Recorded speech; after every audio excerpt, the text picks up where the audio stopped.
Bueno, muy buenos días. Bienvenidos, supervisores y supervisoras de educación primaria, supervisores y supervisoras de dirección de educación de gestión privada del Consejo General de Educación, equipo técnico pedagógico y de supervisión técnica de la Dirección de Educación Primaria. Bueno, que nos acompañan hoy la directora de Educación Primaria, profesora Mabel Creolani, y la señora subdirectora de Educación Primaria, profesora Beatriz Vitales. A continuación, la directora de Educación Primaria les dará la bienvenida a este primer encuentro de videoconferencias, evaluación formativa, orientaciones para diseñar prácticas de evaluaciones en contexto que desarrollará la magíster Milagro Raffagelli. Con ustedes, Mabel. Hola, muy buenos días a todas y a todos. ¿Cómo les va? Sé que me van a contestar, pero yo no las puedo escuchar. Bueno, decirle que acá en Paraná es un día muy lindo, no sé por allá, por los lares de ustedes, cómo estará el día de hoy. Acá pinta estar lindo, va a haber un día de sol. Bueno, nos encontramos nuevamente de la virtualidad, todavía no podemos hacerlo presencialmente, pero bueno, queremos hoy este reencuentro virtual, porque ya tuvimos otros anteriores, eh, ofrecerles la presencia y la compañía de Milagros, que es una profesora, una docente de la Universidad Nacional de Entre Ríos, de la UNER, que es parte de la cátedra de evaluación educativa de Susana Selma, y también es profesora del campo de la investigación y investiga en escuelas primarias. Por eso nos parece muy traerles hoy a ustedes aportes teóricos que a ustedes y a nosotras, que nos va a servir para seguir pensando junto con los equipos directivos las prácticas educativas. La intención es esa, desde el rol y función de la Dirección de Educación Primaria, ofrecer este ciclo formativo para que ustedes puedan fortalecer, robustecer las mediaciones pedagógicas con los equipos directivos de cada una de las escuelas que tienen a cargo. Y pensando que en este contexto de pandemia tan complejo y que tenemos tantas dificultades en el territorio, las conocemos, no las desconocemos y valoramos muchísimo el trabajo de todas y de todos los supervisores, también están presentes, creo, supervisores de educación especial, también a ellos un saludo. Les decía que en este contexto complejo también tenemos que tomarlo como una oportunidad para ver si intentar y esforzarnos cada una del lugar que estamos en acompañar a los equipos directivos para también transformar las prácticas que tanto conocemos de la teoría, a ver si esto en la pandemia nos está ofreciendo una oportunidad para que esas prácticas realmente se concreten y se traduzcan en prácticas educativas diferentes que ayuden a los alumnos y a las alumnas de primaria a apropiarse de mejores aprendizajes. Así que colegas, muchos conocidos, bienvenidos, y el deseo fuerte de que hoy se vayan con aportes que los sigan haciendo pensar junto con sus directivos para una mejor escuela y una mejor práctica desde el hacer.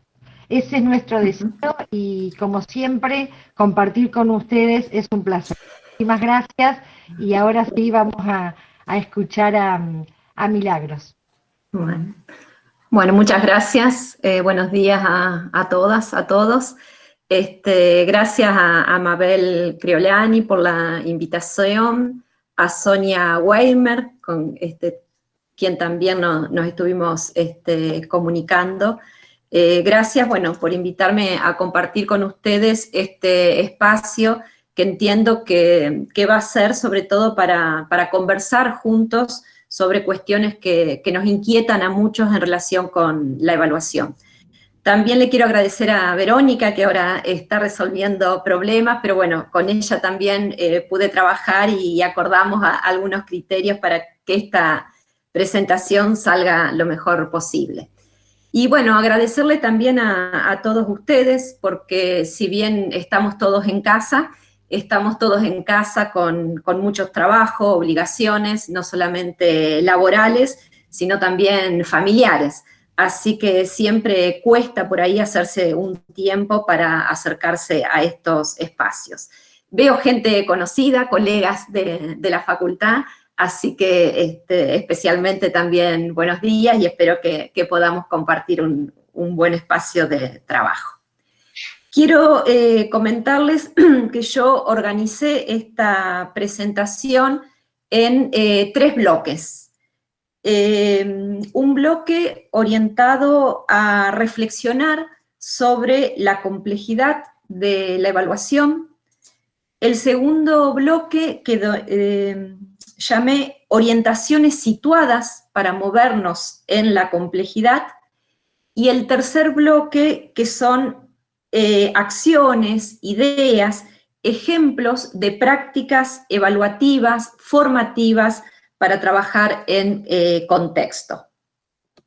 Como decía hoy Verónica, para organizar tanto la intervención como el diálogo, mi sugerencia es que ustedes vayan haciendo preguntas en cada uno de estos bloques.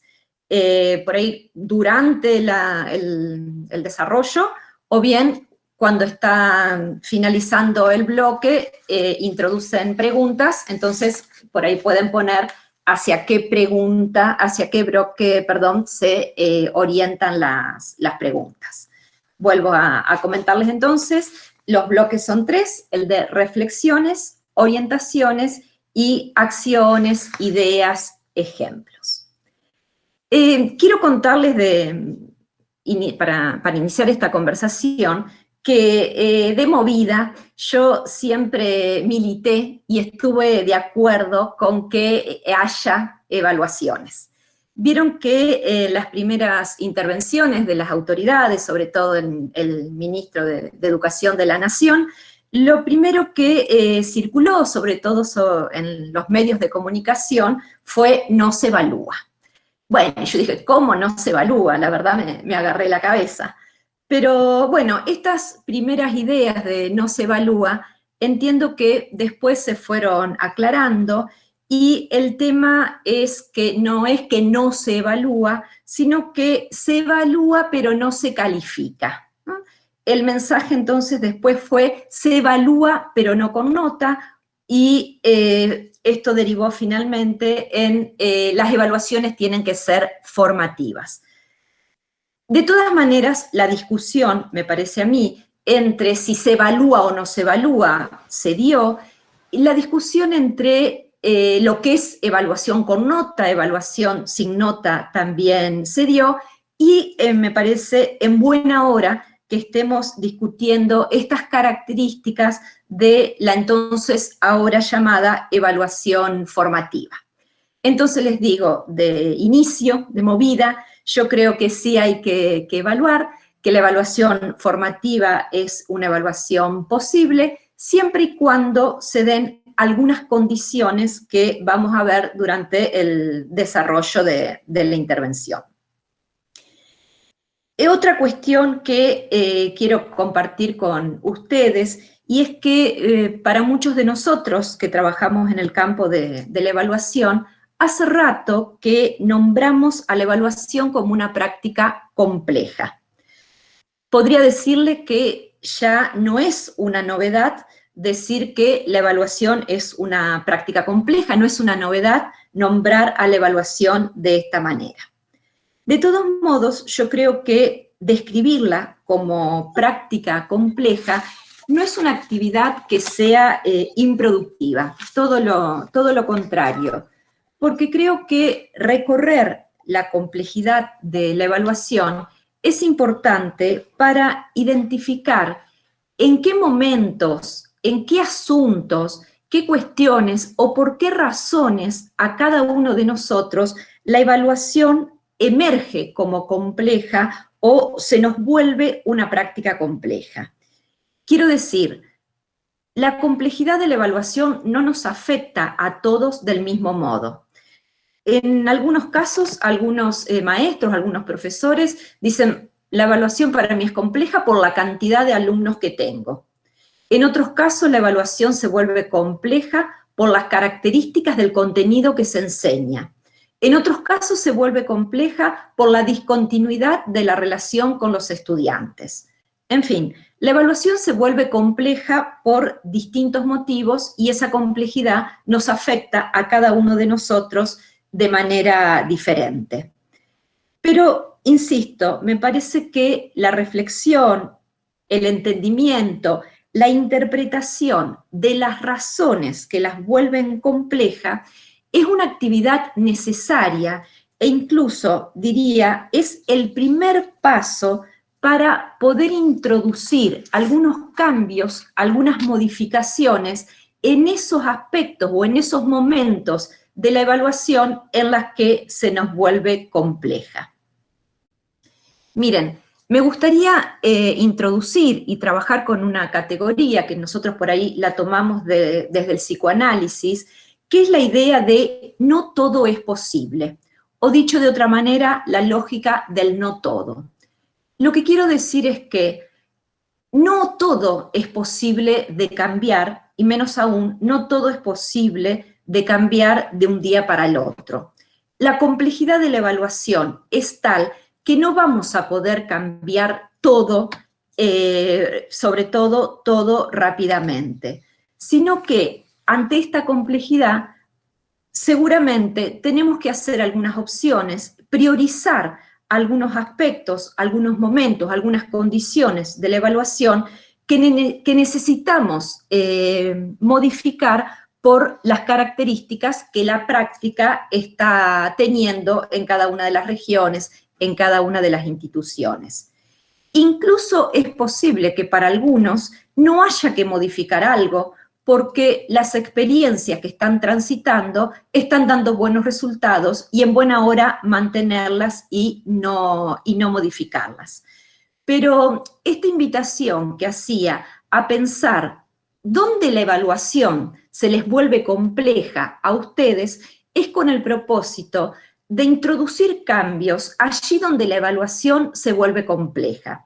E insisto, esos cambios serán cambios recortados, cambios singulares a cada una de las preocupaciones y no cambio del todo, sino de algunos elementos o algunas dimensiones de la evaluación, fundamentalmente por esto que decía, no todo es posible.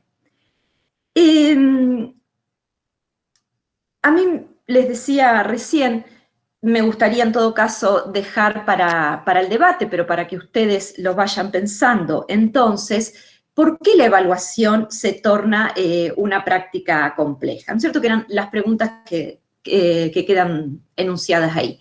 ¿Qué es lo que más le preocupa a ustedes en relación con la evaluación? Y estamos fundamentalmente refiriéndonos, en este caso, a la evaluación de los aprendizajes de los estudiantes, sin desconocer que hay otros objetos u otras dimensiones de la evaluación que pueden ser tomadas. Pero el recorte de este intercambio es fundamentalmente orientado a la evaluación de los aprendizajes de los estudiantes. Entonces decía, ¿dónde la evaluación a ustedes se les vuelve una práctica compleja? ¿Qué prácticas consideran que son necesarias modificarlas? ¿Por qué habría que modificarlas?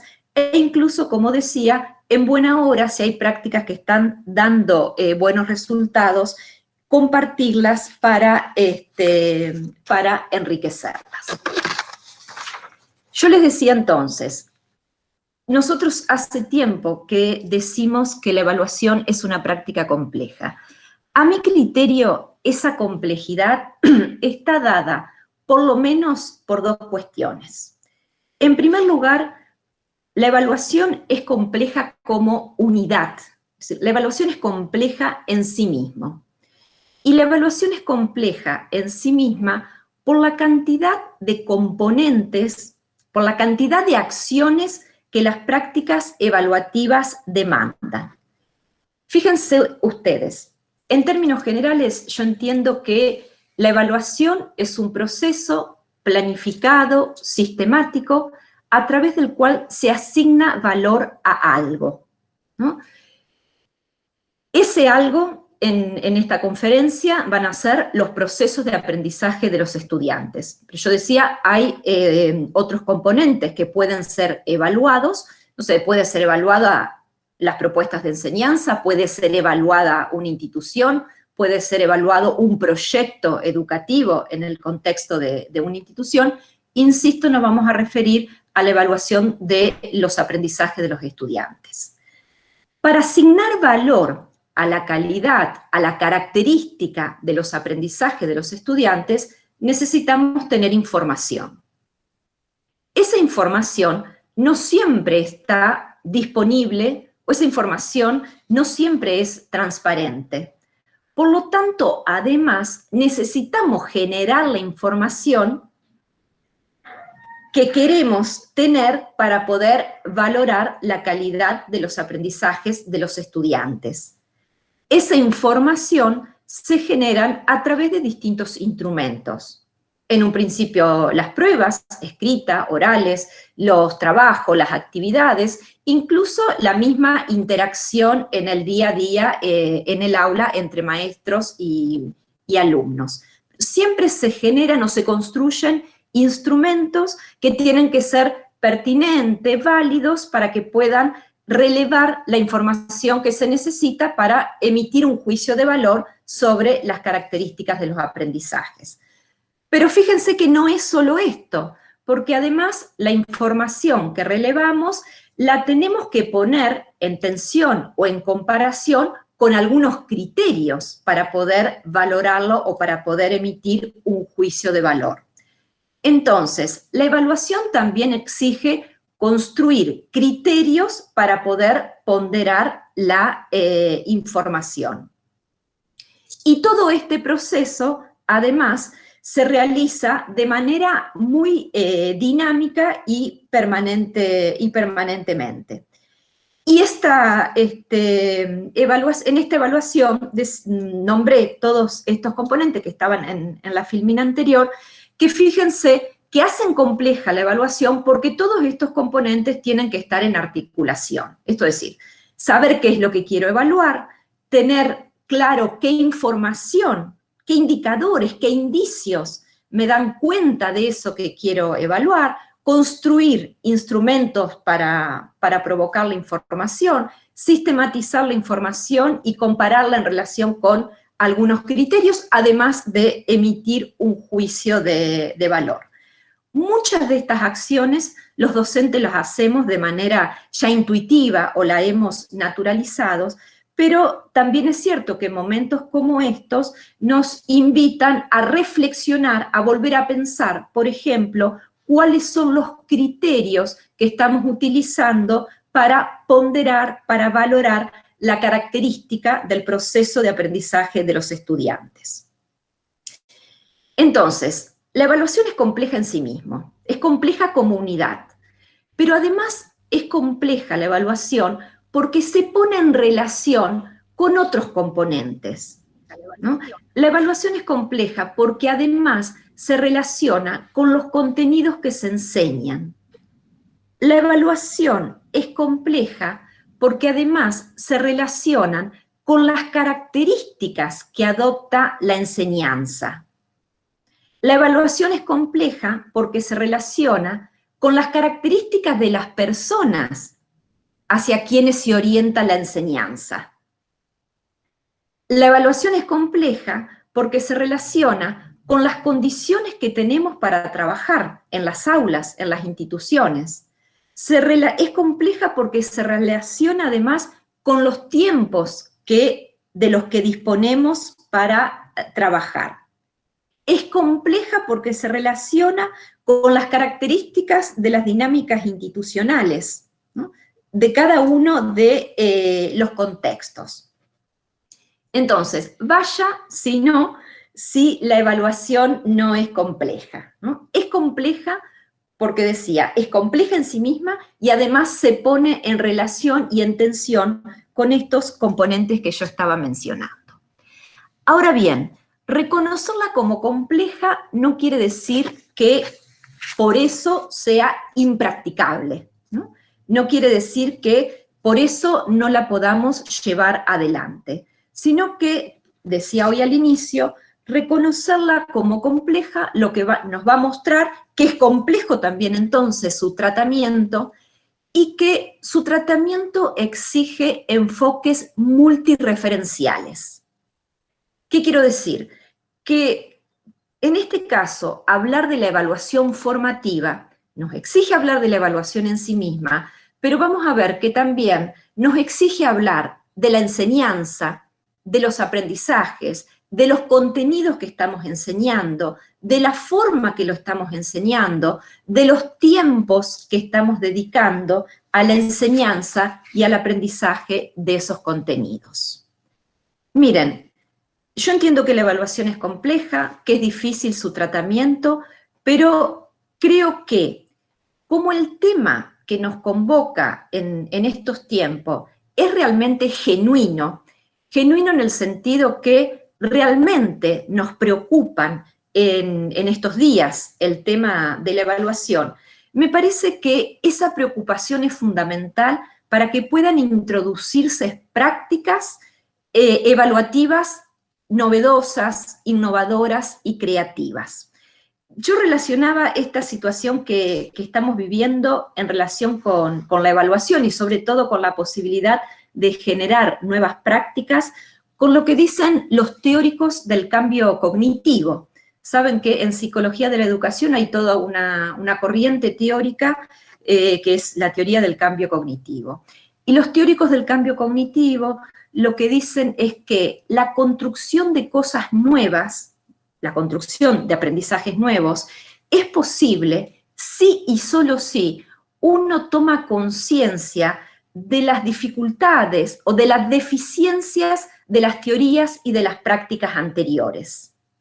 El cambio solo es posible cuando realmente uno se siente insatisfecho con los conocimientos anteriores, cuando uno reconoce que las teorías, que las prácticas anteriores muestran algunas insuficiencias. Y me parece que con la evaluación pasa eso. Por ahí, las características particulares de esta situación de pandemia, de esta situación de aislamiento social, preventivo y voluntario que estamos viviendo, de alguna manera muestran que muchas de las prácticas, de las concepciones de evaluación que teníamos, hoy son insuficientes para evaluar los aprendizajes de los estudiantes que emergen en estos contextos tan particulares y tan característicos y, la verdad, tan novedosos. Entonces, me parece que, a pesar de la complejidad del trabajo que nos convoca, creo que nos convoca a todos la necesidad de introducir cambios en las prácticas, pero porque fundamentalmente advertimos que las prácticas anteriores no nos son útiles o no nos sirven para dar respuesta a las características y a la complejidad que vivimos en la actualidad. Bien, hasta ahí algunas reflexiones en relación con la complejidad de la evaluación. Como les decía, si ustedes quieren introducir algunas preguntas, comentarios, o bueno, ¿no es cierto?, empezar a responder estas preguntas que quedaban planteadas en relación a dónde a ustedes se les presenta como compleja la evaluación, bueno, es momento para introducirlo en el chat, y como decía hoy Verónica, lo vamos a retomar cuando iniciemos el diálogo.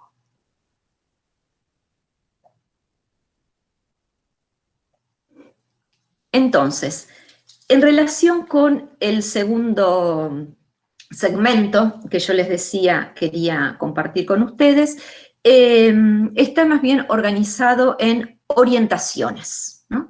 Orientaciones para pensar, para diseñar prácticas evaluativas formativas. En primer lugar, quiero decirles que en verdad existen muchas versiones de la evaluación formativa. La evaluación formativa no es una sola, y en el campo de la evaluación la evaluación formativa en realidad tiene ya varios años. Incluso surge en la década de los 60, o sea que fíjense los años que tiene, y fíjense que surge relacionada a la evaluación de proyectos educativos y no relacionada a la evaluación de los aprendizajes, ¿no?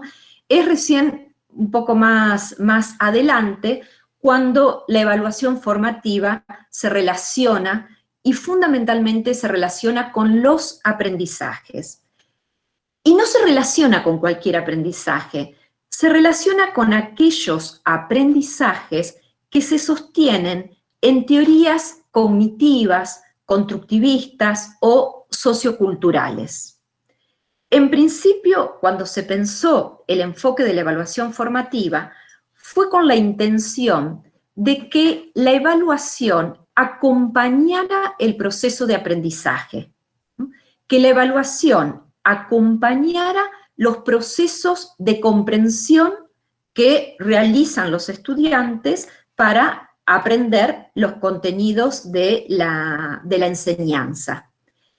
Esa evaluación formativa está entonces asociada o relacionada con estilos de aprendizaje que no son cualquier aprendizaje, sino que son aprendizajes en sentido amplio, son aprendizajes que están orientados por la comprensión, por el entendimiento, por la reflexión, y no por solo la acumulación de información.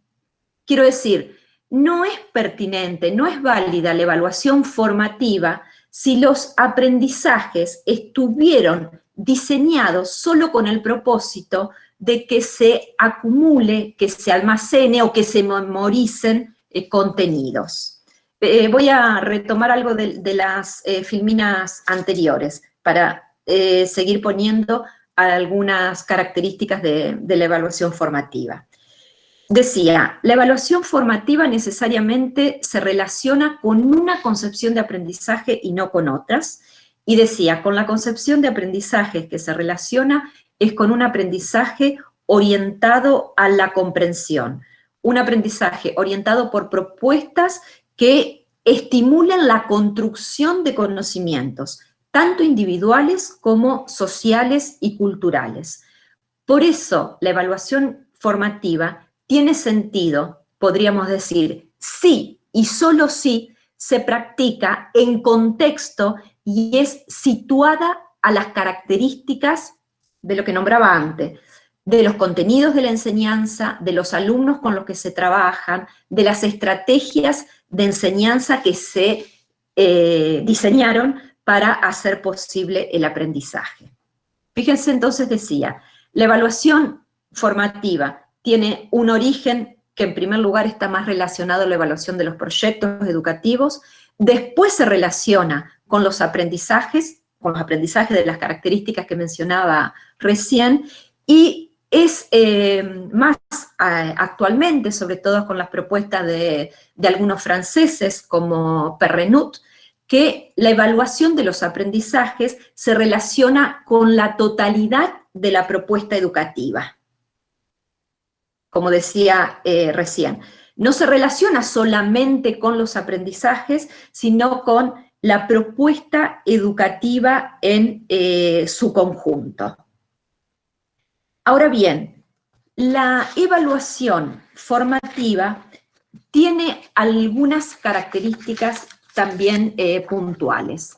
Las evaluaciones formativas son posibles siempre y cuando hayan existido desde la planificación didáctica, desde las secuencias didácticas, una diversidad de tareas de aprendizaje, porque la evaluación formativa tiene que poder valorar las características del proceso de aprendizaje, y no hay manera de valorar proceso de aprendizaje si no genero distintas actividades con distintos grados de complejidad cognitiva que requieran el uso de distintas fuentes de información, que requieran distintos formatos. porque estas cuestiones que nombro, la diversidad de tareas, la diversidad en formas y en niveles de complejidad, la diversidad de fuentes de información, es lo que hace transparente el proceso de aprendizaje. Si no, no tengo posibilidad de evaluar proceso y evalúo solamente producto, ¿no? Si no genero desde la enseñanza propuestas de actividades de aprendizaje que me permitan, como decía hoy, tener indicios, tener información acerca de cómo va ocurriendo el proceso de aprendizaje de los estudiantes. Tal vez yo les puedo mostrar cuándo no es posible la evaluación formativa. Lo trabajamos con algunos ejemplos para que vean la diferencia entre la evaluación formativa y aquellas prácticas evaluativas que no son formativas, o podríamos decir que no pueden soportar una evaluación formativa atendiendo las características que mencionábamos recién de la evaluación formativa. Fíjense, acá hay ejemplos de algunas pruebas de ciencias naturales, sexto grado, ¿no? Veamos las características de las consignas, ¿no? La primera dice completar con lo que corresponda, ¿no? El estudiante, el alumno, sabe qué es lo que tiene que hacer, ¿no? Porque no hay muchas indicaciones en la consigna más que completar con lo que corresponda. No es una evaluación que me permita inferir proceso de aprendizaje, sino producto, ¿no?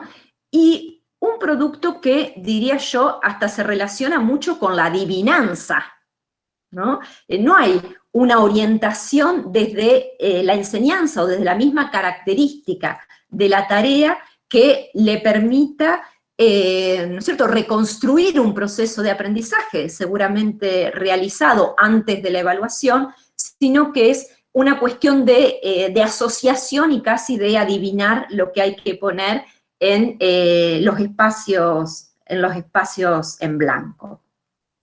Seguimos con la siguiente consigna, es escribir verdadero o falso. Quiero marcar acá dos cuestiones. También, la consigna, ¿no es cierto?, o la tarea que aparece en esta consigna no me da cuenta de un proceso de comprensión, como es el que yo decía, que evalúa la evaluación formativa, sino que lo que me informa es si aprendió o no aprendió. O podríamos decir si recuerda o no recuerda lo que tenía que estudiar. Hay otra cosa que me parece, me gustaría marcar para mostrar las diferencias entre la evaluación formativa y otro tipo de evaluación que no son formativas. Yo les decía, y bueno, es la posición que se ha asumido, la evaluación formativa no lleva nota, ¿no? La evaluación formativa no termina con una calificación.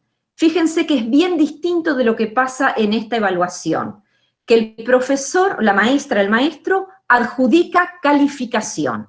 La respuesta bien respondida, por ejemplo la 2, vale 2 puntos.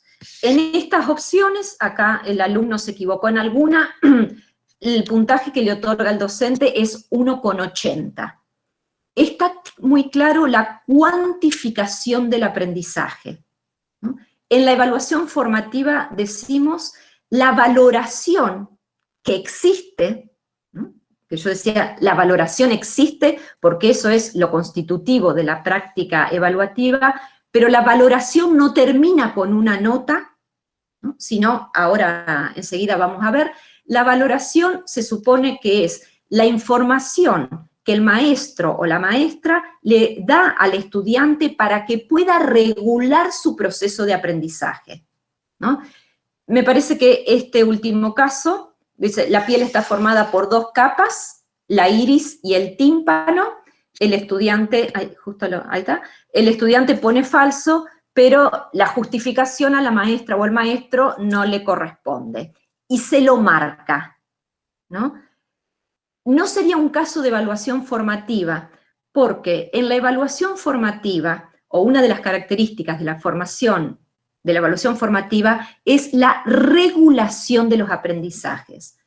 La regulación quiere decir que el maestro, la maestra, tiene que ofrecer información, tiene que ofrecer pistas, tiene que dar ayudas para que el estudiante pueda aprender eso que no ha aprendido, o para que pueda comprender eso que no comprendió. Este tipo de marca es una corrección, ¿no? Corrige pero no orienta. Digo, marca pero no orienta. Ni siquiera corrige porque tampoco le dice cuál es la respuesta correcta, ¿no? La característica de la evaluación formativa es justamente que la evaluación formativa no corrige, orienta, da pistas. Yo lo voy a retomar más adelante, pero hay una expresión que a mí también me gusta mucho de los teóricos cognitivos, que es la de ayudas para aprender. La evaluación formativa proporciona ayudas para aprender, orienta. Seguimos mirando otros ejemplos, ¿no? Lo que quiero mostrar es lo que no es una evaluación formativa. Fíjense, acá, si quieren, lo vemos rápido, también es una evaluación de ciencias naturales de quinto grado, la anterior era de sexto, pasamos esta primera. Fíjense, vamos a la segunda consigna en todo caso. La segunda consigna dice unir con flechas, ¿no? Quiero decir, también hay mucho de apelar a la memoria del alumno, la alumna. La consigna solo dice une con flechas según corresponde. Todo lo demás, ¿no? Todas las operaciones cognitivas que tiene que realizar la alumna o el alumno, o toda la reconstrucción de lo que aprendió que tiene que realizar, solo se circunscribe a una cuestión de asociación entre ¿no es cierto?, lo que dice de un lado de las columnas y de lo que se plantea del otro. Porque ni siquiera la consigna está muy desarrollada en términos de ayudas para aprender, ¿no? No hay muchas más ayudas que unir con flechas. Y la actividad cognitiva, fíjense que entre las dos pruebas que estábamos viendo, lejos de ser tareas variadas, que era la característica que yo ponía de la evaluación cognitiva, prácticamente la lógica de la tarea es la misma, ¿no? Prácticamente la complejidad de la tarea es la misma, ¿no? Podríamos decir que es asociar, traer de la memoria lo que se aprendió para responder las pruebas. Pasamos a otros ejemplos.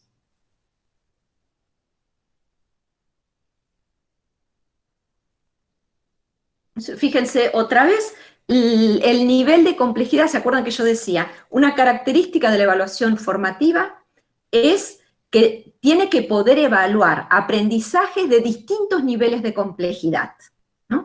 Lo que estamos viendo en estos instrumentos de evaluación, que el nivel de complejidad es siempre el mismo.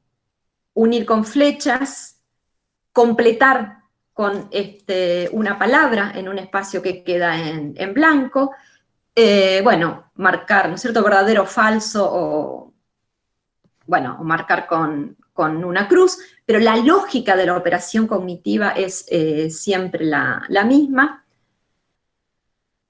Seguimos pasando otros ejemplos. Quiero ir casi al final, ¿no? Pero fíjense ustedes que otra vez, no hay orientaciones para aprender, porque lo que la marca, no sé, me parece que este es otro ejemplo, otro contraejemplo, digamos, en relación con lo que planteaba de la importancia que requieren los aprendizajes situados y en contexto para que la evaluación formativa sea posible. Fíjense, este sería un ejemplo un contraejemplo de lo que no es el aprendizaje situado y en contexto, ¿no? La estudiante o el estudiante tiene que completar espacios vacíos y en un nivel de abstracción, ¿no? Que ese nivel de abstracción hace perder el contexto, la singularidad, la situacionalidad de lo que se está aprendiendo. Incluso también me quiero detener, porque lo voy a retomar más adelante, un poquito más arriba, en la manera en que se formulan las consignas, que es fundamental. ¿Por qué? Porque muchas dificultades a la hora de responder en las evaluaciones no devienen de la falta de comprensión de los estudiantes, sino de la mala formulación de las consignas, ¿no? A veces las consignas, el enunciado de las consignas, están formuladas de una manera tal que el alumno, la alumna no sabe lo que tiene que responder, ¿no? La valoración cae sobre la calidad del aprendizaje del estudiante y en realidad la valoración debería caer sobre la calidad del enunciado y la forma en que fueron elaboradas las consignas. Esta cuestión de la elaboración de las consignas tiene una importancia tal que en los últimos años en el campo de la evaluación y en algunas disciplinas específicas, como en el caso de lengua, por ejemplo, hay investigaciones que se detienen a analizar cómo están formuladas las consignas en las evaluaciones, ¿no? Porque la formulación de la consigna no representa en realidad de manera literal lo que el docente quiere que los estudiantes respondan. Quiero decir, la manera en que está formulada la consigna no da pie para que emerja la información que el docente necesita para valorar, tal como decíamos, cuando describía las características de la evaluación. Esto que vemos ahora es de la misma evaluación que era de quinto grado. Fíjense además la cantidad de actividades que tiene, porque además de las anteriores, acá aparece una actividad que tiene 10 preguntas, ¿no? Yo les decía hoy, la evaluación formativa es posible si y solo si volvemos a revisar el tiempo que le dedicamos a la enseñanza y al aprendizaje. De verdad, es imposible que un alumno tenga tiempo de aprender, ¿no? Todo lo que en este caso, en este instrumento que estamos viendo, se le exige.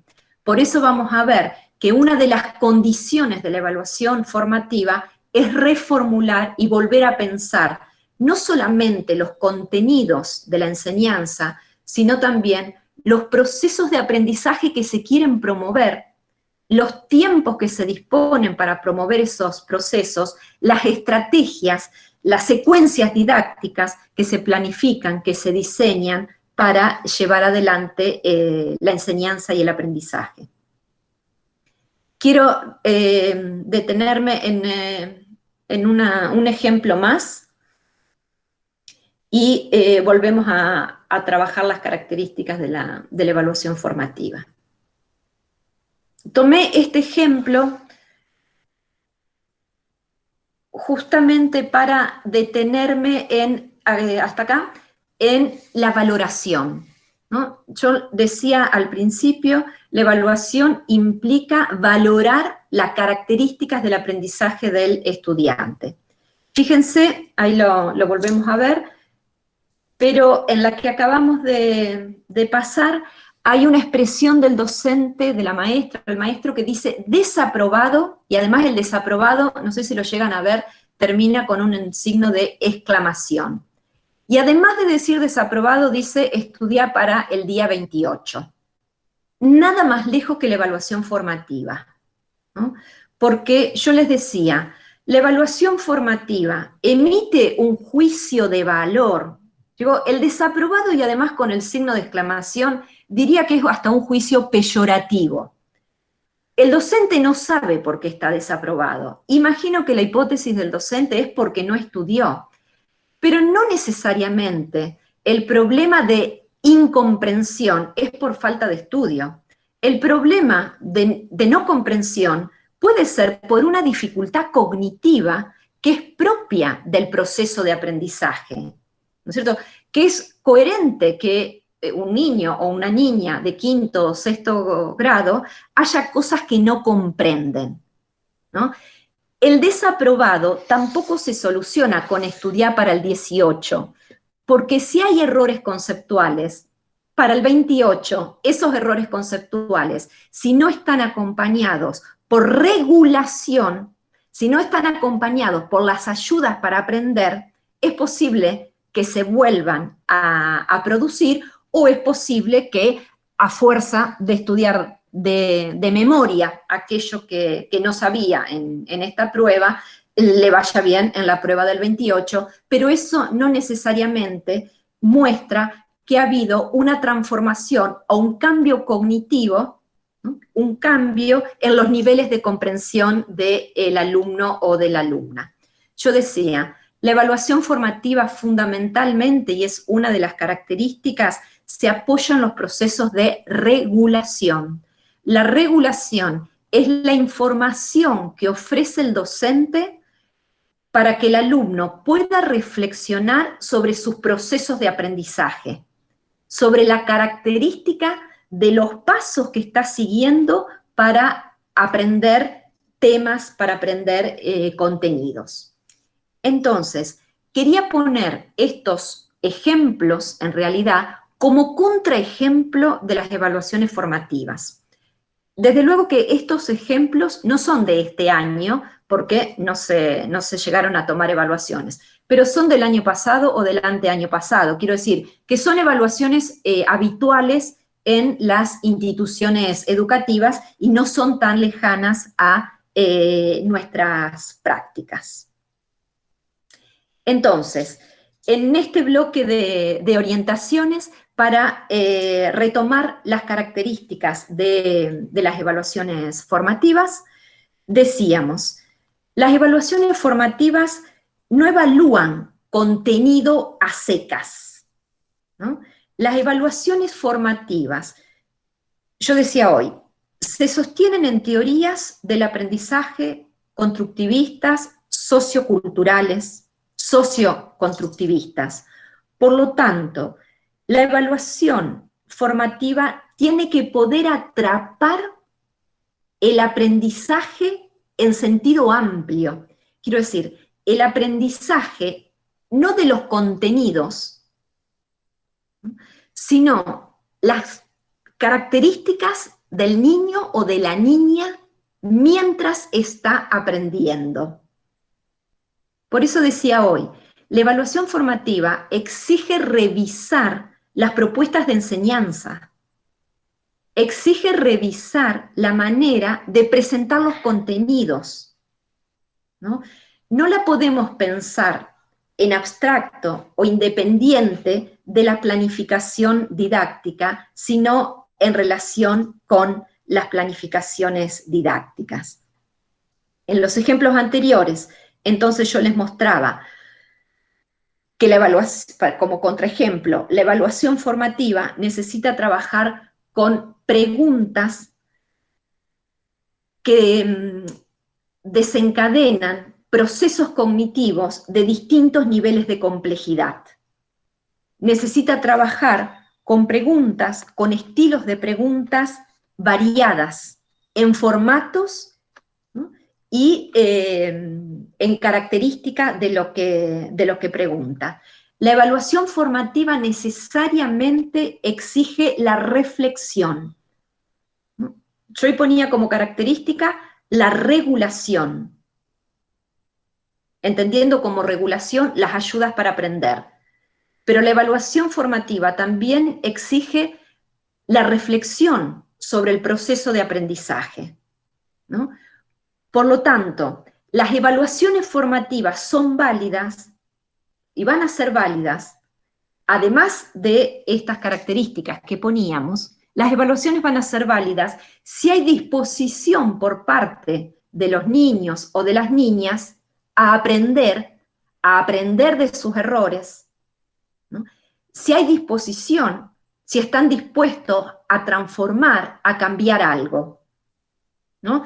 Porque quiero decir, la evaluación formativa no es algo que le compete solo al docente, sino que también tiene que haber una actitud por parte de los niños, de las niñas, de los alumnos, a embarcarse en este juego de la evaluación formativa.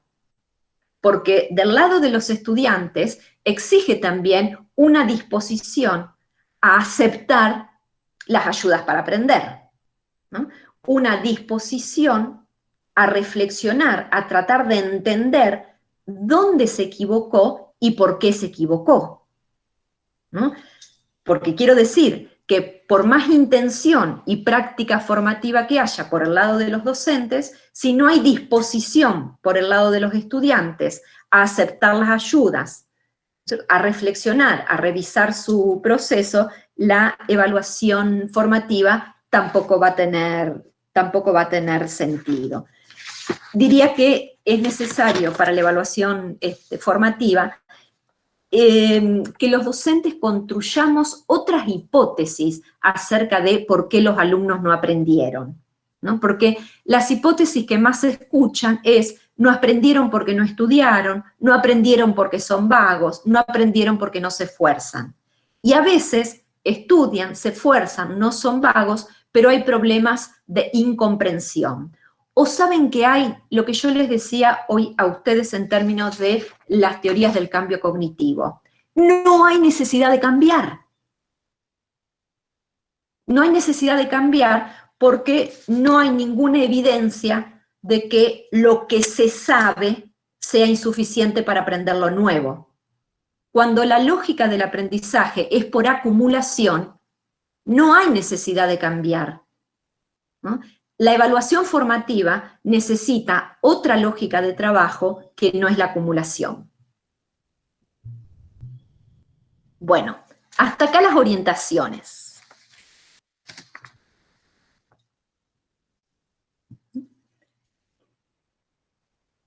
Y bueno, unos segundos para escribir en el chat si tienen preguntas y después las retomamos.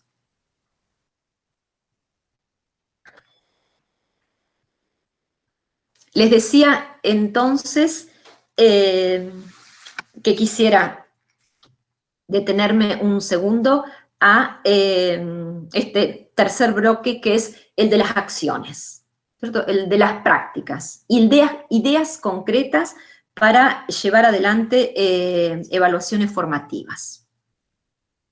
Miren, la primera cuestión para mí es, en términos de prácticas, fortalecer el espacio de cierta autonomía o de autonomía relativa que cada uno de ustedes tiene en su región.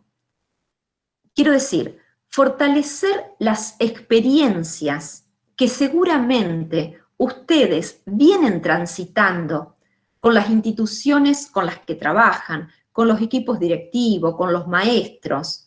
Pero estoy segura que hay muchas experiencias que ustedes las están realizando. Fortalecer el espacio de autonomía quiere decir que nadie mejor que ustedes saben por dónde pueden introducirse los cambios o cuáles son las modificaciones que son necesarias hacer. Nadie mejor que ustedes conoce las características del contexto en el que trabaja. Es decir, las condiciones de posibilidad de introducir cambios nuevos. Nadie mejor que ustedes conoce las características de los directivos, de los maestros o los proyectos institucionales. Sepan que para mí, convocar el saber de cada uno de ustedes es fundamental.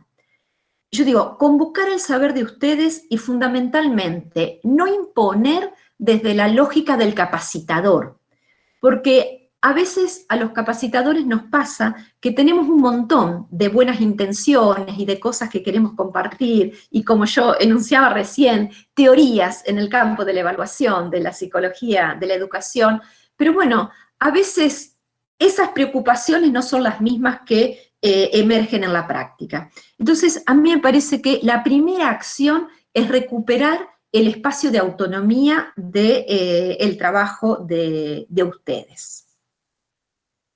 Ahora bien, otras cuestiones que son necesarias. Para la evaluación formativa es posible, mejor dicho, la evaluación es posible si y solo si, como decíamos hoy, estamos todos dispuestos a priorizar y reorganizar contenidos. Quiero decir, sobre todo, cantidad de contenidos y modalidad de enseñanza de los contenidos. La evaluación formativa no soporta la modalidad de enseñanza, de aprendizaje que veíamos en los contraejemplos. Tenemos que pensar en reorganizar los contenidos y darle otro orden de prioridad, ¿cierto? Está clara que la situación que estamos viviendo irrumpe en las planificaciones que estaban previstas y es necesario repensarlas. La evaluación formativa es posible si, y solo si, como decíamos, se diversifican las estrategias de enseñanza, ¿no? No puede ser la exposición verbal, por más significativa que sea, la única manera de transmitir conocimientos. La evaluación formativa es posible si y solo si se revisan las metas del aprendizaje. Esto es, pensar cómo queremos que los niños, las niñas aprendan, ¿no? Memorizando, acumulando información o transitando situaciones y prácticas donde el aprendizaje se pueda entender en articulación con situaciones, con problemas, con contenidos que tienen una relevancia cognitiva, pero social también. La evaluación formativa, entiendo, es posible si y solo si se proponen tareas reales y no ficticias, ¿no? Las ficticias son la cantidad de tareas que vimos en los ejemplos de la prueba. Cero conexión con la realidad, con problemas actuales. Yo trataba de pensar algunos ejemplos. Y bueno, tomé ejemplos en el caso de las ciencias naturales porque trabajé contraejemplos del caso de las ciencias naturales. Digo, ¿cuántos temas, ¿no? Son relevantes, son necesarios, incluso son parte de los diseños curriculares para la educación primaria de nuestra provincia, que tienen que ver con las ciencias naturales, pero podrían ser también con las ciencias sociales, que invitan a pensar en contenidos que son cognitivos pero también sociales, problemas de medio ambiente, de contaminación ambiental, depredación de algunos recursos, contaminación del agua, tratamiento de residuos, en fin, hay muchísimos temas, diría yo, más que contenidos, ¿no? Entonces, repensar la evaluación, para trabajar con la evaluación formativa hay que repensar qué es lo que se priorizan, contenidos o problemas que tienen una relevancia y una significatividad que no es solamente cognitiva, sino que es también social. Yo pensaba, y de verdad que nosotros trabajamos así en nuestras clases, siempre trabajamos con consignas bien distintas a los de los contraejemplos, consignas que pongan a los estudiantes en situación, ¿no? Consignas que los pongan en situación y que los inviten a desarrollar proyectos, ¿no? A analizar problemas, a trabajar en solución de problemas, en análisis de situaciones problemáticas. Entonces yo decía, enseñar ciencias naturales, a lo mejor en lugar de enseñar contenidos en abstractos, podría ser enseñar ciencias naturales jugando a ser científicos. Fíjense qué paradoja con las ciencias en general, sociales o naturales, que nosotros le pedimos a los niños, a las niñas de la escuela primaria que hagan el camino inverso que hace el científico. El científico, para construir conocimientos, que son los que nosotros enseñamos, lo que hace fundamentalmente es experimentar. Trabaja con datos empíricos, con hechos empíricos, experimenta, prueba, escribe, observa, escribe lo que observa. discute con colegas, ¿no? Reformula eso que escribió, vuelve a observar. Todo ese proceso lo lleva al científico a construir conceptos. Y digo, fíjense la paradoja, porque nosotros le pedimos a niños de 7, 8, 9, 10 años que se aprendan en abstracto el concepto que el científico le llevó años de investigación, de observación y de experimentación construirlo. Nos estamos perdiendo de permitirle a los niños que experimenten, que trabajen con hechos, con datos. Después viene el pensamiento reflexivo y abstracto, pero la reflexión abstracta es posible siempre y cuando haya estado antes la reflexión empírica. Y nosotros en la educación no estamos saltando un paso, estamos enseñando conceptos sin la posibilidad de la experimentación. Yo decía jugar a ser científicos. Miren, nosotros en las clases, o yo en las clases, en lugar de decir cuáles son los contenidos, la primera clase les digo cuál es la actividad que vamos a hacer durante el cuatrimestre o durante el año. Quiero decir, invertimos las relaciones. La clase empieza con la actividad. Es decir, la clase empieza con la demanda cognitiva. Después hay tiempo, ¿no?, para hacer distintas actividades que ayudan a resolver la demanda cognitiva, ¿no? Pero en vez de estudiar o aprender contenidos en abstracto, los niños, las niñas, yo ponía un ejemplo acá, saben que tienen que comunicar, ¿no?, un experimento, un trabajo, o en una cartelera, o en una revista, si la institución tiene revista, o en una página, o en alguna red social, si la institución lo tiene, ¿no? Me parece que eso yo lo pondría como primera acción. Proponer hacer experimentos, pero hacer los experimentos, no el enunciado, ¿no? Tenemos en la educación mucho de enseñanza declarativa, ¿no? Imagínense ustedes qué pasaría si. No es imagínense ustedes. La propuesta es hagan el experimento, ¿no? Hagamos el experimento. Yo decía hoy al principio, la evaluación es sistemática y es planificada. Todo esto es necesario planificarlo, no surge de un día para el otro, ¿no? Es necesario planificar qué es lo que se le va a pedir, qué experimentos, qué pasos tiene ese experimento. Trabajar con las representaciones de los estudiantes, de los niños, de las niñas, es fundamental. Pero, como decía recién, dedicarle un tiempo a esto. ¿Por qué? Muchos aprendizajes no cambian, ¿no? Por eso yo le decía, a pesar de la evaluación formativa, muchos aprendizajes no cambian. ¿Por qué? Porque las representaciones previas son tan fuertes que a pesar de las enseñanzas, esas representaciones no se modifican. Algunos autores, cuando hablan de las representaciones previas, las nombran ideas atrincheradas, ¿no? Y esas ideas atrincheradas no son solamente cognitivas, son sociales y son culturales.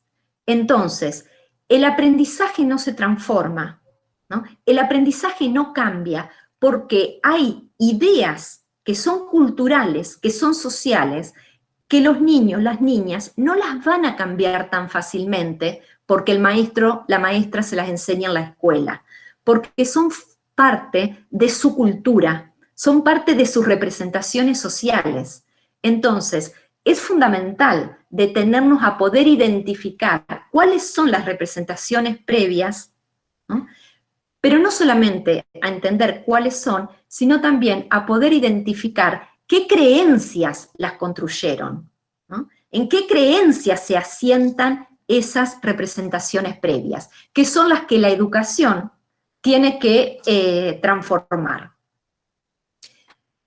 Fíjense la potencia que tiene, pensaba en esto de jugar a ser científicos, para trabajar la escritura, la alfabetización, ¿no? Si el maestro en las consignas le pide a los estudiantes que observen, no sé, y describan cada 3 días qué es lo que pasa con ese experimento que tienen en funcionamiento. pero una escritura también planificada, una escritura con orientaciones, una escritura que tenga distintos niveles de complejidad, una escritura que a lo mejor las primeras escrituras son espontáneas, pero después son más complejas, porque pide que en esa escritura, no sé, se preste atención a la presencia de un sujeto tácito, explícito, que en la escritura se incorporen, no sé, adjetivos para describir lo que se está haciendo, que la escritura tenga 5 renglones o que tenga tantos párrafos y tantos renglones. Quiero decir que en estos ejemplos que yo estoy poniendo, la escritura no es un fin en sí mismo, sino es una escritura que el estudiante, la niña, el niño, lo necesita para poder comunicarle a otros lo que está aprendiendo. Creo que siguen los ejemplos. Lo voy a pasar. Acá hay algo que me parece que es fundamental, el diálogo, ¿no? También hay muchos autores que trabajan el diálogo en la enseñanza, porque le dan realmente mucha potencia a todo lo que se aprende en las instancias del diálogo, que en todo caso lo voy a retomar un poquito más adelante. Aprender a formular preguntas. Yo les decía, los científicos trabajan con las preguntas que le hacen otros colegas también, en esto que decía jugar a ser científico.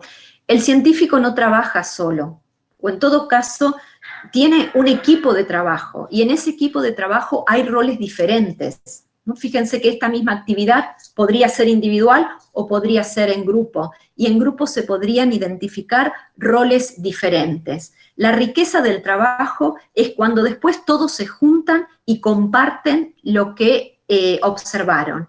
Y la riqueza del trabajo está en la calidad de las preguntas, ¿no?, que unos u otros hacen para poner en duda las observaciones, para enriquecer la escritura, o en todo caso también para ponerla en duda, para reflexionar, para modificarla.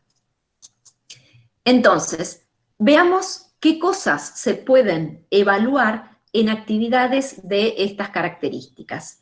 La evaluación puede ser de diferentes tipos. Evaluación de proceso, como yo hoy decía, la evaluación de proceso fundamentalmente requiere regulación. Y la evaluación de proceso, lo vuelvo a poner aquí abajo, requiere ayudas para aprender. Pero la evaluación formativa, enseguida lo vamos a ver, también evalúa producto, por más que no ponga una nota, ¿no? También evalúa proceso terminado. ¿Qué puede evaluar la evaluación formativa de proceso? Puede evaluar procesos individuales y puede evaluar procesos grupales. Muchas de las cosas que estuvimos diciendo. En términos individuales, puede evaluar la calidad de los aportes que realizan los alumnos, ¿no? Puede evaluar esto que yo decía, las creencias que sostienen sus representaciones previas, ¿no? Puede evaluar experiencias anteriores. Puede evaluar el maestro o la maestra la capacidad de los alumnos para argumentar, para explicar, para exponer, en el caso del experimento, todo lo que estuvo observando. Puede evaluar la flexibilidad del niño o la niña para aceptar nuevas ideas y para modificarlas, ¿no? Recuerden que yo decía, la evaluación formativa también requiere disposición del alumno. Esa disposición no va a ocurrir de buenas a primeras, lleva un proceso. La maestra, el maestro puede evaluar cómo está ocurriendo ese proceso, ¿no? Puede evaluar tolerancia, respeto hacia las ideas de los compañeros.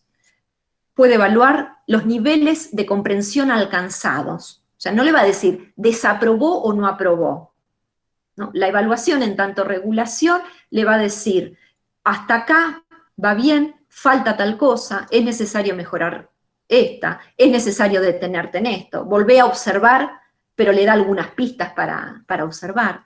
Bueno, puede evaluar calidad de las producciones individuales, ¿no?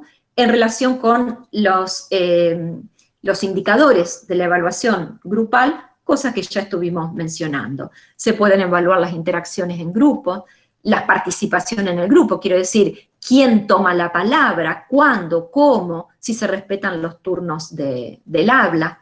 Se pueden evaluar cómo se distribuyeron los roles, si cada uno cumplió con el rol que se le adjudicó, ¿no es cierto?, en pos del funcionamiento del grupo en su conjunto. No se puede evaluar cómo el grupo planificó las tareas que tuvieron que hacer, los momentos de esa planificación. Cuestiones que tienen que ver con el proceso, con lo que se evalúa durante el proceso. Vamos a la siguiente y ya termino.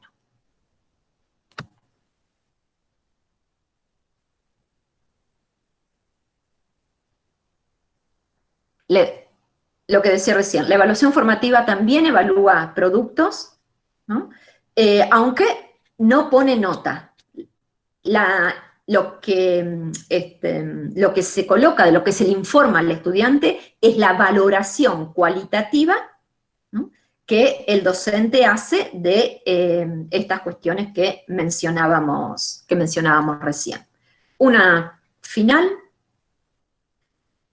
en relación a también algunos otros criterios que se pueden evaluar en los trabajos grupales, ¿no es cierto?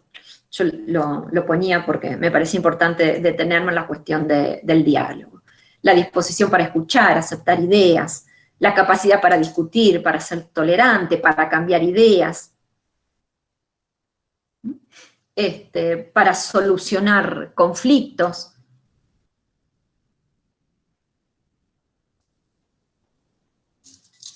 Gente, para no demorarme más y no extenderme más de lo que habíamos pautado, dos, me parece, ideas a modo de conclusión, ¿no es cierto?, pero para abrir el debate.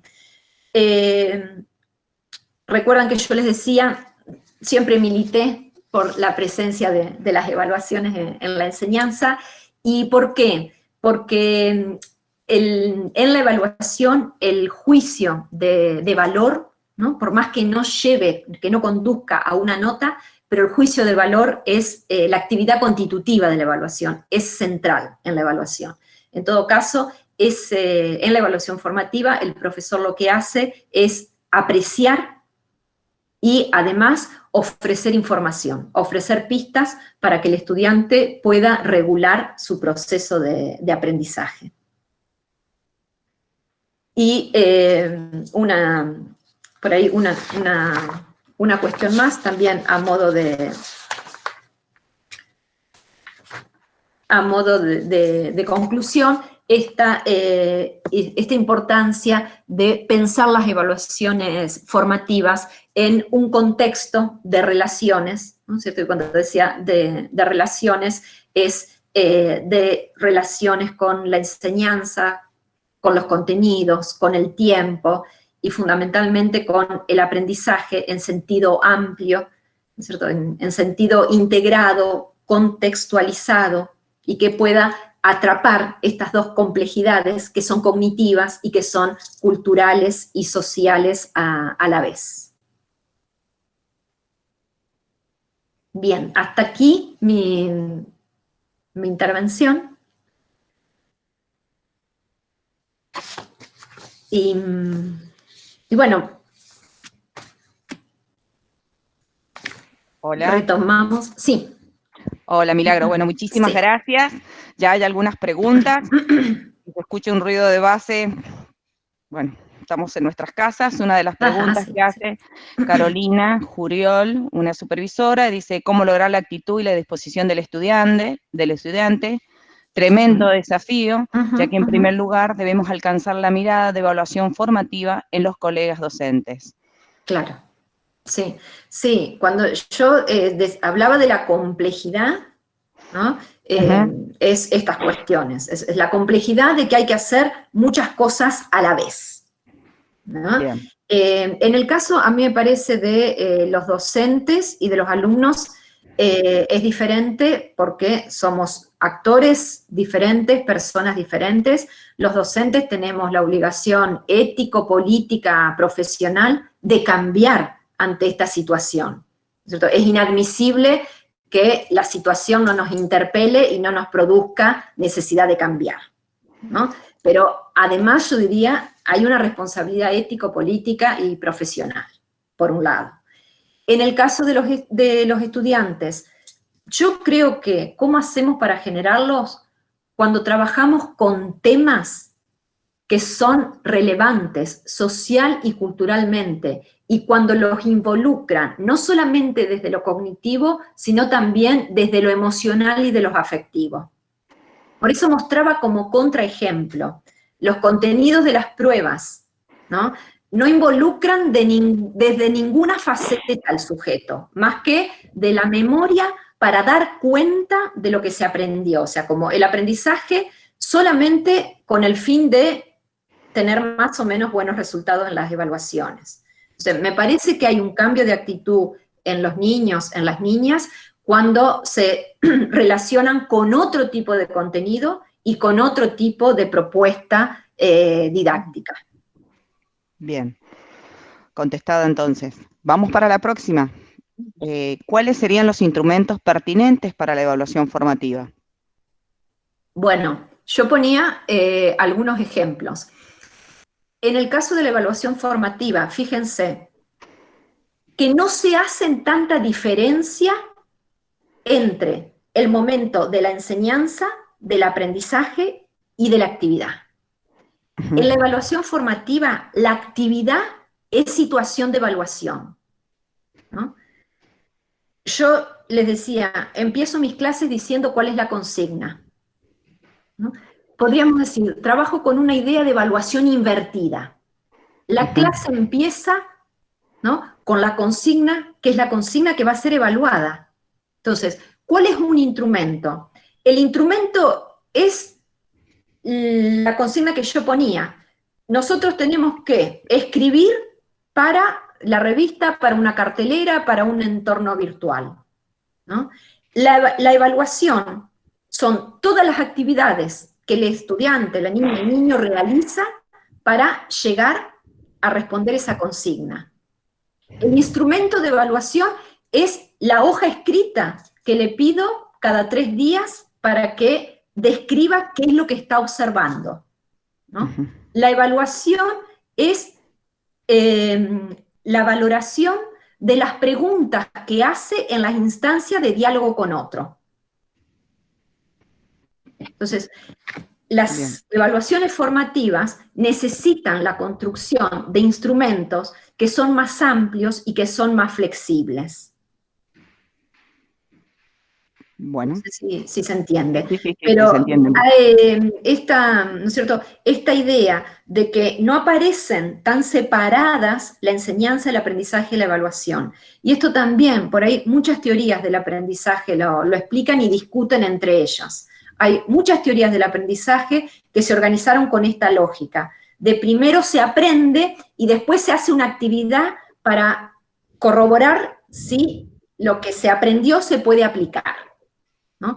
Hay otras teorías del aprendizaje, como son las teorías de la actividad situada, que lo que plantean es que no hay una diferencia entre aprendizaje y actividad, porque se aprende en la actividad situada. Entonces, un instrumento de evaluación, si yo les digo, se le propone a los niños que hagan un proyecto sobre, no sé, tratamiento de residuos, la evaluación es todo el proyecto, porque la evaluación acompaña las acciones del estudiante. Evalúo lo que yo ponía recién, compromiso con la tarea, ideas que aporta al grupo, capacidad para reformular su idea y ser tolerante, creatividad. Entonces, no hay un instrumento de evaluación al margen del proyecto, ¿no? La evaluación está incrustada en las actividades que son necesarias para que la cognición ocurra. Pero la cognición, las posibilidades de aprender, están situadas en la actividad. Muy bien. No son aparte. Gracias, Milagro. Acá, bueno, tenemos varias. La próxima, que creo que también está respondida en la que usted dio, me gustaría que se extendiera un poco más sobre el papel de la retroalimentación o feedback en la evaluación formativa. Creo que tiene que... Sí. Bueno, ustedes me parece que ya dicen está. hasta dónde me puedo extender, pero quiero decir, la regulación es fundamental.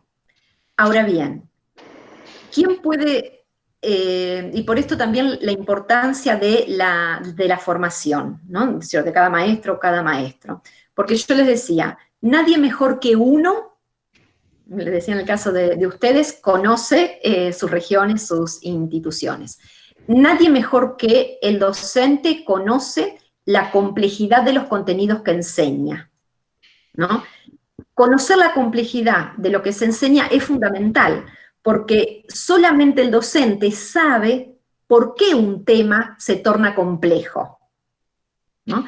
Solamente el docente sabe qué pistas puede dar para que el estudiante siga aprendiendo sin darle la respuesta definitiva, ¿no? Entonces, la regulación por parte del maestro, la maestra, también tiene que ver con el conocimiento que la maestra, el maestro tiene del campo disciplinar, ¿no? Y de los mecanismos de producción de conocimientos, porque las orientaciones van en función de eso. Miren, brevemente, pero para que me entiendan, nosotros en una actividad que hicimos el año pasado con los alumnos de la facultad, justamente para trabajar la regulación, habíamos armado dos grupos, un grupo preguntaba, el otro contestaba, ¿no? Si el grupo que contestaba no contestaba bien, el grupo que había preguntado regulaba, ¿no es cierto?, retroalimentaba. ¿Y qué es lo que nosotros vimos en esa situación? En el grupo que había preguntado, había alumnos que podían ofrecer regulaciones, entonces, que ofrecían orientaciones, relacionalo con tal cosa, recordá lo anterior, y había chicos que no podían ofrecer regulaciones y decían, fíjate que está la respuesta en la página 17. Esta última no es una regulación en términos de ayuda para aprender, pero a nosotros también nos sirvió que el pibe que dijo, busca la respuesta en la página 17, desconoce el contenido, ¿no? Lo que quiero decir que para regular y orientar es fundamental conocer el contenido de lo que se enseña y conocer cuáles son los procesos de adquisición del conocimiento, porque solo el docente que conoce los procesos de adquisición de conocimiento sabe dónde no se está pudiendo aprender y por qué. Bien. Bien, vamos a la próxima, ¿les parece? Acá Rosa Beatriz Medina pregunta, ¿los procesos evaluativos tienen que ver con los... Perdón, disculpen, ¿los procesos evaluativos tienen relación con los niveles cognitivos? Tienen relación, totalmente. ¿Cómo se relacionan? Los niveles cognitivos, entiendo que el aprendizaje implica un proceso de transformación, ¿cierto? Un proceso de cambio, ¿no? ¿Qué es lo que cambia en ese proceso? Justamente los niveles de comprensión, ¿cierto? La posibilidad de comprender cosas que antes no se podían comprender, ¿no? Yo ponía el ejemplo con esto de la importancia del trabajo empírico, que lo estamos salteando en la educación. La abstracción reflexiva, que es un proceso cognitivo complejo, es posible siempre y cuando antes haya habido abstracción empírica o conocimientos empíricos, ¿no? Ahora bien, yo decía también, la evaluación tiene que ser capaz de evaluar ese proceso. Y para evaluar ese proceso hay que generarlo con preguntas, ¿no? Hay que generarlo con consignas, ¿no? Hay que movilizar los procesos de transformación con demandas que los docentes vamos poniendo a los estudiantes. Mi preocupación es que año tras año, primaria, secundaria, yo trabajo en la universidad también, todas las evaluaciones tienen el mismo nivel cognitivo de complejidad, muy bajo. ¿Qué quiere decir? Yo le mostré a ustedes pruebas de quinto, sexto grado, pues sepan que tengo pruebas de la escuela secundaria donde el nivel de complejidad es el mismo. verdadero o falso, ¿no? Ahora, capaz no tanto unir con flecha, pero sí completar un crucigrama o buscar palabras en una sopa de letras. Gente, eso en la primaria, en la secundaria, en la universidad la sopa de letra desaparece, el crucigrama no, el verdadero o falso se mantiene.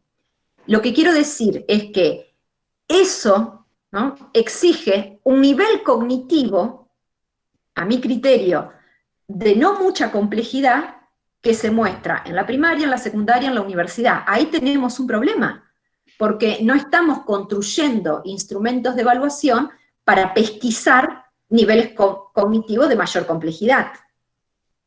¿Y saben cuál es, entre otros, el problema?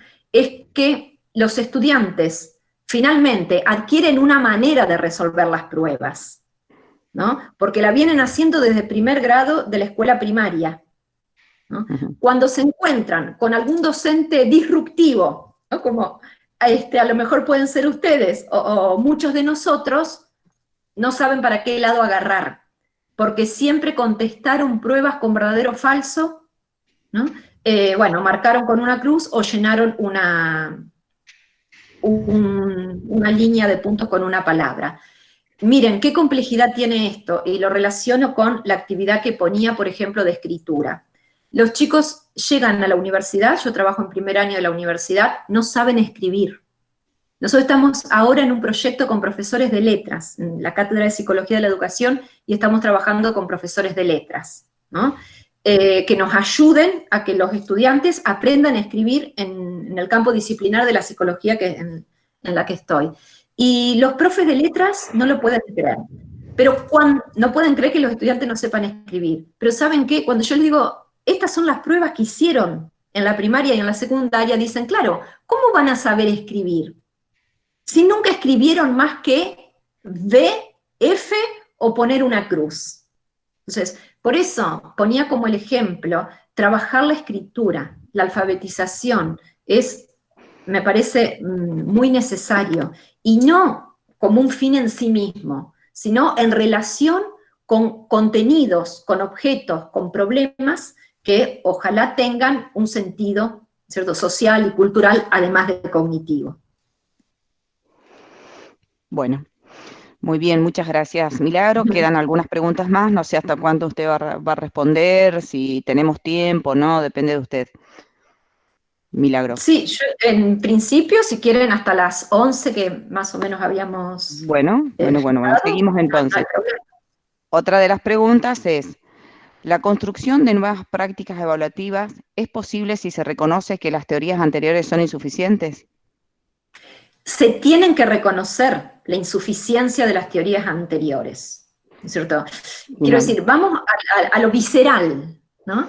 Lo visceral es decir, necesito introducir un cambio porque lo anterior me resulta insuficiente, ¿no? Es como, por lo menos en términos cognitivos, sociocognitivos, es como opera la construcción de conocimientos. Los nuevos conocimientos se construyen cuando hay una deficiencia o lagunas de los anteriores, ¿no? Entonces, si no se advierte que es necesario cambiar, es lo que yo decía, por imposición no se aprende, ¿no? Si los directivos, los maestros no advierten que es necesario introducir una modificación, la modificación no se va a introducir, porque el cambio no ocurre por imposición, ocurre por una necesidad, ¿no? Ahora bien, quiero aclarar que cambiar no quiere decir modificar a rajatablas una cosa por la otra, ¿no?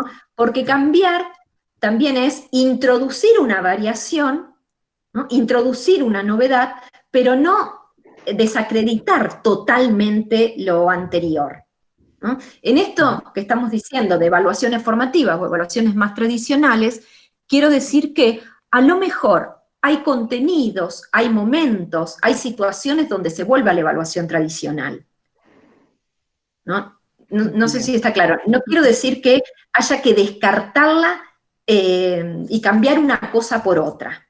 Lo que sí estoy planteando es que el cambio tiene que surgir por una necesidad y por una disconformidad, ¿no? O sea, por un malestar en relación con las estrategias anteriores. En todo caso, quisiera aclarar que cambiar puede ser transformar, puede ser variar, pero no es sustituir una cosa por otra. Muy bien. Bueno, acá tenemos otra que dice, ¿cómo comunicar, intervenir desde el rol de supervisor para generar cambios en las prácticas evaluativas? ¿Cómo acompañar a los directivos a que generen estos cambios en sus instituciones? Bueno, no sé. Ahí yo creo que en principio es lo que yo planteaba recién. Nadie más que ustedes lo pueden saber, en el sentido que conocen sus prácticas, los directivos con los que trabajan, las condiciones de posibilidad.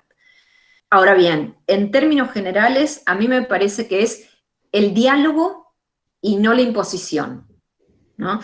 Ojalá el diálogo, ¿no es cierto? En estas funciones que tiene el diálogo, una de las funciones del diálogo es la persuasión, ¿no es cierto? Ojalá que se los pueda persuadir, en el sentido de decir, ojalá que se los pueda invitar a realizar evaluaciones formativas, pero porque están convencidos que las evaluaciones formativas son más ricas que las evaluaciones, ¿no es cierto?, tradicionales o clásicas.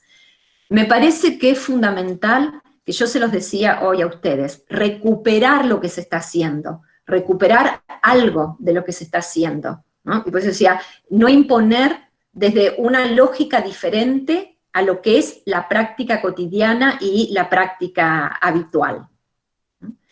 El diálogo, el trabajo colaborativo, ¿no es cierto?, en esto que planteábamos hoy, de también pónganse ustedes en esta situación de brindar ayudas para aprender. Es decir, no es decir de un día para el otro hay que hacer esto, sino planificar esas ayudas para aprender.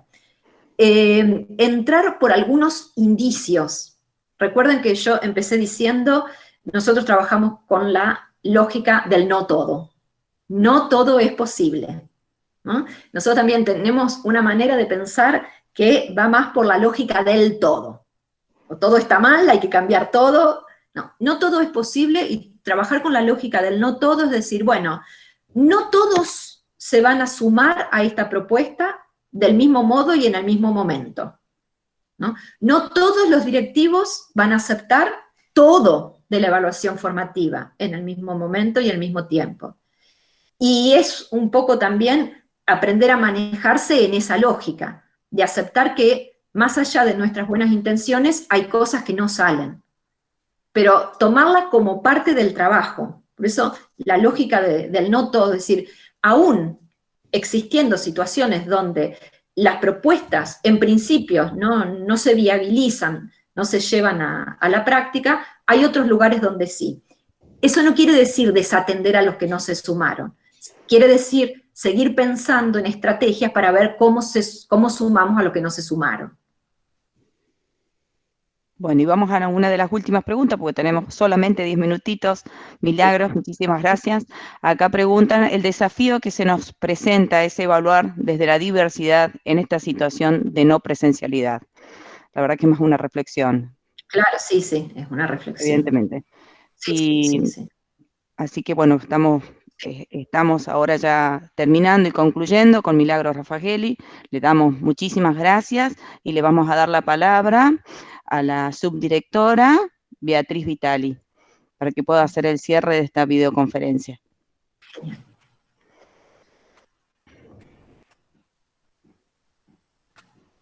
¿Está por ahí? Sí, acá estoy.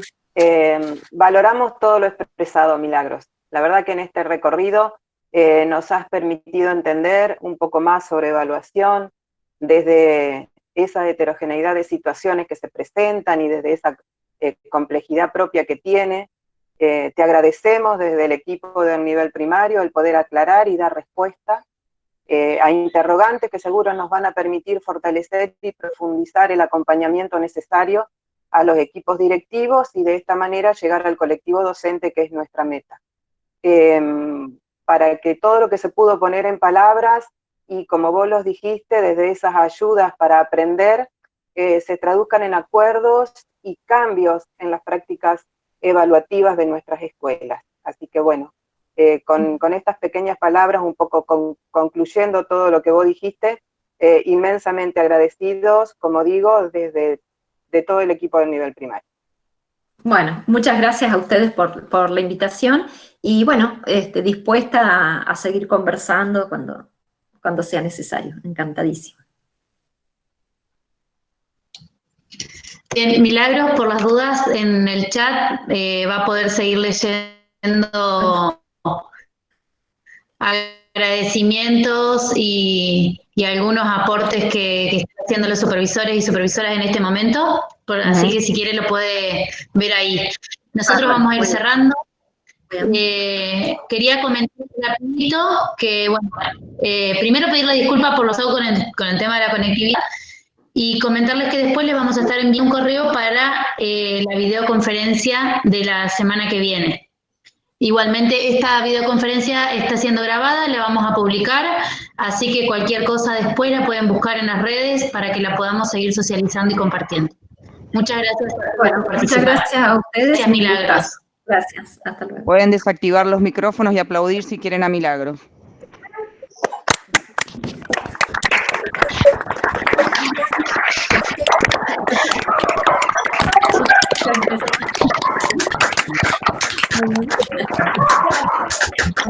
Gracias.